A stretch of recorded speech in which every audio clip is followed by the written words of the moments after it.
Hello everyone, welcome back to my YouTube channel. අලුත් vlog එකට ඔයාලව සාදරයෙන් පිළිගන්නවා. ගෙදර ආවට පස්සේ මගේ හවස් වරුව කොහොමද ගත කරේ කියලා චූටි vlog එකකින් ගේන්න හිතුණා.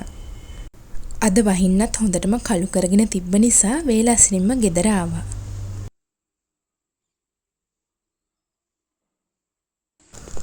මේ වෙලාවේ නම් ගෙදර පොඩ්ඩක් එහෙ මෙහෙ වෙලා හැඩි වෙලා තියෙන්නේ. ඉතින් ඔක්කොම අස් කරගන්න කලින් මහන්සිය යන්නත් එක්ක තේ එකක් බිව්වා. වහින්න කළු කරලා තියෙන නිසා අද නම් මිදුලට එන සත්තු හැංගිලා. මෙන්න මෙයා විතරයි හිටියේ. එහෙනම් අපි වැඩ ටික පටන් ගමු නේද? මං ගෙදර ඉද්දිත් බබා හොඳටම නිදි. පොඩි නංගි නිදි කරවලා. ඉතින් ඔක්කොටම කලින් රීෆ්‍රෙෂ් වෙන්න සුවඳ හඳුන් කුරු පත්තු කරලා එකක් ගෙයි ඇතුලෙන් උයි අනිත් එක දොර ළඟිනුයි තිබ්බා. මෙන්න මේක තමයි අපේ කිචන් එකේ තත්ත්වේ. සින්ක් එකේ ඉඳුල් පිරලා හොදපු වලඟුත් එහෙමමයි. මේසේ උඩත් හැඩි වෙලා හොඳටම. සාමාන්‍යයෙන් ඉතින් හැම ගෙවල් වලම වෙන දේවල්නේ. ඉතින් මගේ බබාවත් බලන් හැම දෙයක්ම අම්මටත් තනියම කරගන්න අමාරුයි නිසා අම්මා පුළුවන් තරමක් කරනවා. අනිත් ටික මං ආවට පස්සේ ක්ලීන් කරනවා. බබත් නිදි අතරේ වැඩ ටික දඩි බිඩි ගාලා කරගන්න හිතුවා. නැගිට්ටම ඉතින් මගේ පස්සෙම කැරක් කියනවා. එතකොට වැඩක් කරගන්න හිතෙන්නෙත් නැහැ. එන්නකො එහෙනම් මාත් එක ක්ලීන් කරන්න.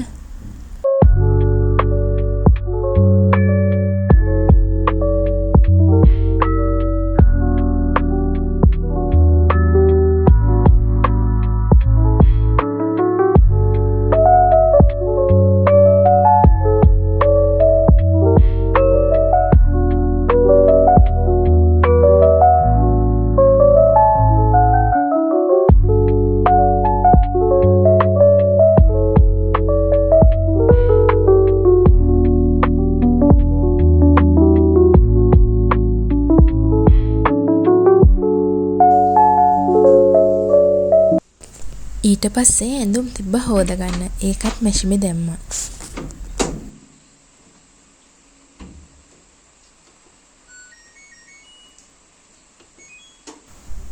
ටික ටික වැස්ස වැඩි වෙලා සීතලකුත් අරන් එනවා. ඉතින් ඊට පස්සේ මං හදන්නේ මගේ රූම් එක ක්ලීන් කරගන්නයි. මගේ බබාගේ කබඩ් එකේ නවන්නේ නැතුව දාපු ඇඳුම් නවලා පිළිවෙල කරගත්තා. සමහර දවස්වලට නවන්නේ නැතුව එහෙ දාන වෙලාවල් තියෙනවා. ඉතින් ටයිම් ලැබුණ වෙලාවට නවලා පිළිවෙල කරගන්නවා. තමන් ඉන්න වටපිටාව පිරිසිදුව පිළිවෙලට තියාගන්නවා කියන්නෙම ඒක ඔළුවට ලොකු සහනයක් දෙනවා. හැඩි වෙලා තියෙන ගෙවල් දැක්කම හිතට නොසන්සුන් ගතියක් ඇති කරනවා.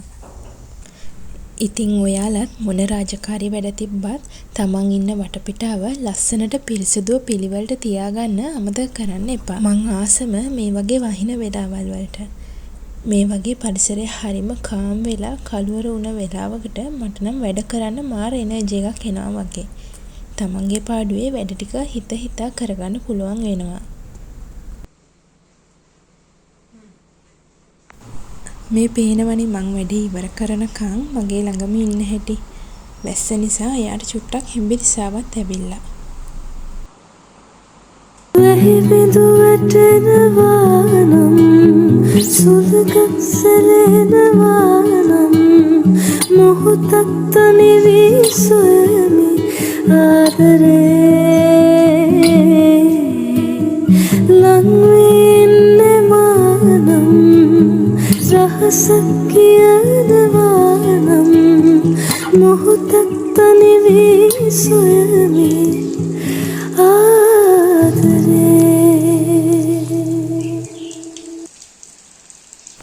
ඉතින් මේ සීතල දවසේ මට හිතුණා උණුම උණු කෝපි එකක් බොන්න.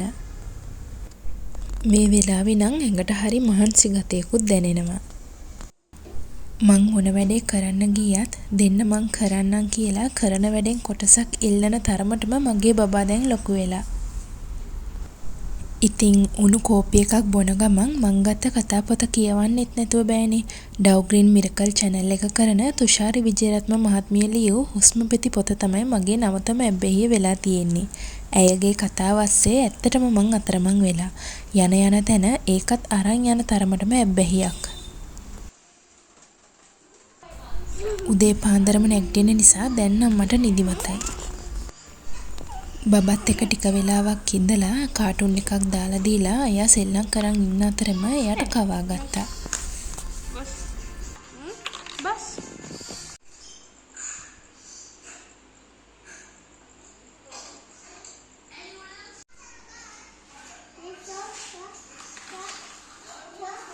බබාට කවල ඉවර පස්සේ රැක්වල දාලා තියෙන වේලිච්ච ඇඳුම් අරන් හොදගත් ඇඳුම් ටික රැක්ස් වල දාගත්තා.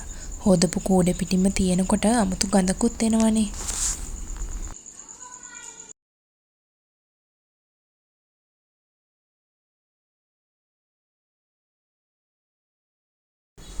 ඉතින් ඇඳුම් ටිකත් රැක්ස් වල දාලා මං දැන් හදන්නේ බබාව වොෂ් කරලා ගන්නයි.